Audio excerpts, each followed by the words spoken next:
Assalamualaikum warahmatullahi wabarakatuh. Bertemu kembali musim KP, kita tidak dapat hadir ke sekolah.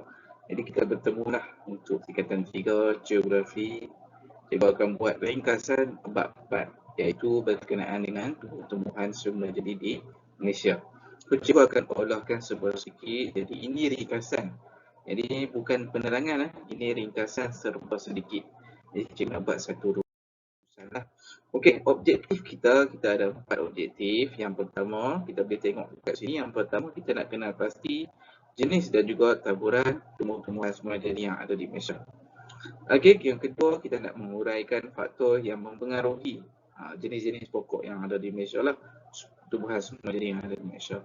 Okey, baik. Yang seterusnya, yang ketiga, kita akan lihat menjelaskan melalui contoh kepentingan tumbuh-tumbuhan. Okey, kita nak jelaskan apa kepentingan setiap tumbuhan ni. Tapi kita tak buat cuma ringkasan saja. Okey, baik. Yang keempat, merumuskan kesan apabila berlaku kegiatan aktiviti manusia sedemikian apa akan jadi kepada tumbuh-tumbuhan. Baik. Jadi kita pergi kepada 4.1 iaitu kita nak tengok hari ini jenis dan taburan tumbuh-tumbuhan semula jadi di Malaysia. Okey. Kita ada lebih kurang 4 atau 5 jenis. Okey, 4 atau 5 jenis yang ada di Malaysia lah. Yang pertama kita ada jenis hutan hujan tropika. Okey, yang berwarna hijau, kamu boleh tengok dalam peta. Okey, yang kedua adalah hutan gunung. Okey, kamu boleh tengok dalam kawasan yang berloret color yang warna koko tu lah. Okey, hutan paya air tawar, hutan paya air masin dan hutan pantai. Warna putih ni, putih kuning ni kawasan yang telah terokai. Maksudnya apa yang manusia buat lah.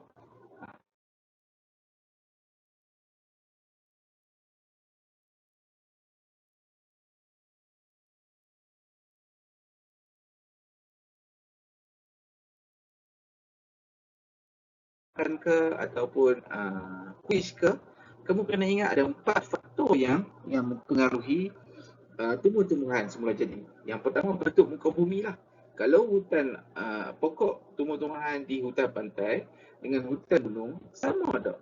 Tak sama. Ada benda yang sama, ada benda, tapi kebanyakannya tak sama. Jadi bentuk muka bumi ni memainkan peranan penting. Yang kedua saliran. Kalau dekat air masin, so apa tumbuhan yang sesuai? Kalau di kawasan air tawar, apa tumbuhan yang sesuai? Kalau di hutan gunung kita ada sungai, apa yang sesuai tumbuh-tumbuhan yang ada di situ? Okay, baik. Yang seterusnya kita pergi pada tanah. Jenis-jenis tanah ni memainkan peranan penting. Jenis tanah merah, latosol, kokzol, macam-macam tanah ni dia memainkan peranan penting. Baik, yang keempat adalah iklim, cuaca. Maksudnya hujan dia terima banyak mana, kepanasan yang ada di kawasan tu. Contohnya, kalau kita ambil iklim ni, kita boleh tengok di Perlis. Dalam 14 negeri, Perlis saja yang mampu mengeluarkan harum manis. Kenapa? Ini sebabkan iklim lah. Yang kedua di Penang, Pulau Pinang. Balik pulau yang kita kena berian balik pulau. Sebab apa? Berian dia sedap daripada pembanding yang lain. Sebabnya cuaca dia. Di tepi laut, berbukit. Jadi kita kena kaitkan benda-benda ni. Okey. Yang seterusnya, cikgu pergi kepada yang ketiga, iaitu kepentingan tumbuh-tumbuhan semula jadi di Malaysia. Kita ada 5 sumber bahan mentah. Kita jadikan dia sebagai sumber bahan mentah. Tak kira lah perabot ke, makanan ke, keseimbangan ekosistem. Okey. Dia untuk ekosistem kita, manusia, tumbuh-tumbuhan, haiwan, habitat lain. Okey. Baik, kawasan tadahan hujan untuk kita simpan hujan. Kita panggil aquifer. Aquifer ni kawasan takungan air, air bawah tanah untuk kita buat air minuman, untuk kita gunakan untuk kegunaan harian. Sumber perubatan, okey, yang selalu kita ingat tu contoh-contoh Kak Ali lah, Putih Fatimah. Itu kepentingan tumbuh-tumbuhan. Baik, yang kelima adalah habitat lah. Habitat untuk haiwan, habitat untuk tumbuh-tumbuhan, habitat untuk manusia. Jadi ini sebuah sedikit kepentingan tumbuhan semua jadi kepada manusia ataupun haiwan sekeliling dia. Okey, baik. Jadi yang keempat, kesan kegiatan manusia ni dia akan mempengaruhi sama ada baik ataupun buruk. Positif dia adalah kita dapat membangunkan hutan. Kita dapat membuat perhutanan semula. Maksudnya kawasan paya bakau yang dulu kita tahu, kita boleh hidupkan kembali. Kita boleh tanam semula. Dan kita buat kempen-kempen penanaman semula. Yang kedua adalah pewartaan hutan. Maksudnya kita wartakan hutan itu sebagai hutan simpan. Baik, yang seterusnya, kesan negatif. Ketidakseimbangan ekosistem. Bila kita dah gondol bukit, kita dah buang hutan, jadi berlaku ketidakseimbangan ekosistem. Hakisan tanah, berlaku hakisan tanah. Kan kita tengok Highland Tower dulu, kalau kamu tahu tahun 1990 ada kejadian yang mana berlaku di Kuala Lumpur, 2 rumah apartmen hancur disebabkan tidak mematuhi garis panduan yang ditetapkan oleh alam sekitar. Sebab apa berlaku? Sebab ketamakan manusia. Okey. Baik, kawasan tadahan terganggu, kan? Kita dah gondol, tak ada dah tumbuh-tumbuhan yang dapat mengalirkan air ke bawah tanah, akar-akar dah tak ada. Jadi air tu tak dapat disimpan dengan lama. Okey, kepupusan flora dan fauna. Kita tak ada pokok-pokok yang istimewa. Okey.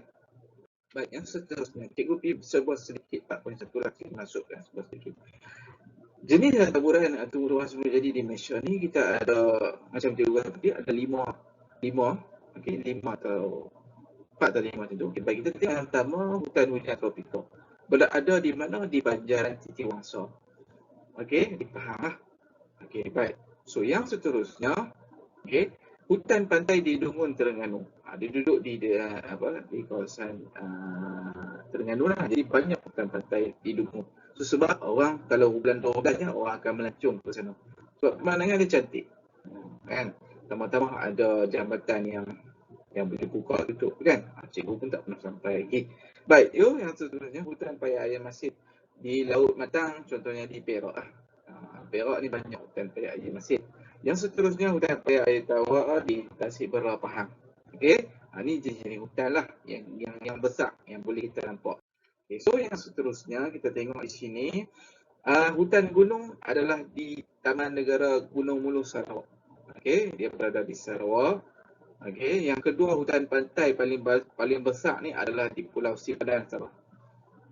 Si cantiknya Sabah ni antara satu tempat yang cikgu nak pilih sebab laut dia tu cantik, hutan dia tu, pantai dia tu bersih. Jadi ni adalah salah satu tarikan perlindungan lah untuk negara kita. Okey, yang seterusnya 4 faktor yang mempengaruhi tumbuh-tumbuhan.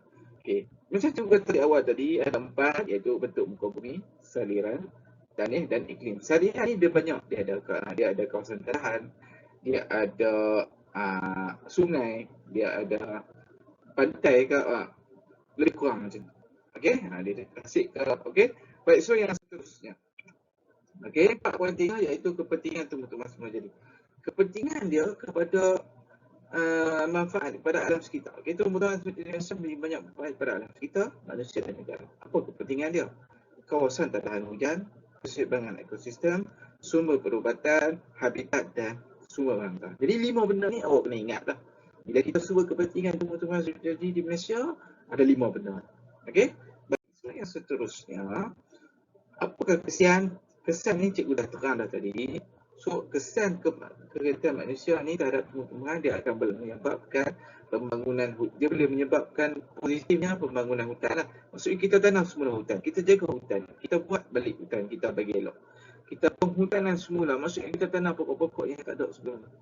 Yang seterusnya taman negara, kita wartakan taman negara, kita buat hutan sifat kekal. Okey, kesan negatifnya bila kita buat penebangan secara berleluasa, berlaku ketidakseimbangan ekosistem, kepupusan flora dan fauna, kepupusan habitat, hakisan tanah. Okey, hakisan tanah ni berlaku memang memudaratkanlah sehingga manusia pun boleh terjadi. Contohnya kalau ada manusia yang tinggal berdekatan dengan tempat tu, boleh jadi dia akan meninggal ataupun matilah dengan bencana alam ni. Yang seterusnya, kawasan tadahan hujan terganggu, kepupusan flora dan fauna. Contohnya kalau kita buang hutan paya air masin, kalau kita buang tu, itulah yang menyebabkan tsunami boleh berlaku. Bila ada hutan paya air bakau, kajian menunjukkan bahawa tsunami itu akan datang lambat sikit. Dia bertindak sebagai dinding, dia menghalang ataupun menyerap tekanan daripada tsunami. Jadi ini salah satu kepentingan tumbuhan lah. Okey. Baik, jadi itu saja pada cikgu ringkasan untuk hari ini. Jadi cikgu harap kamu fahamlah sedikit daripada cikgu. Assalamualaikum warahmatullahi wabarakatuh.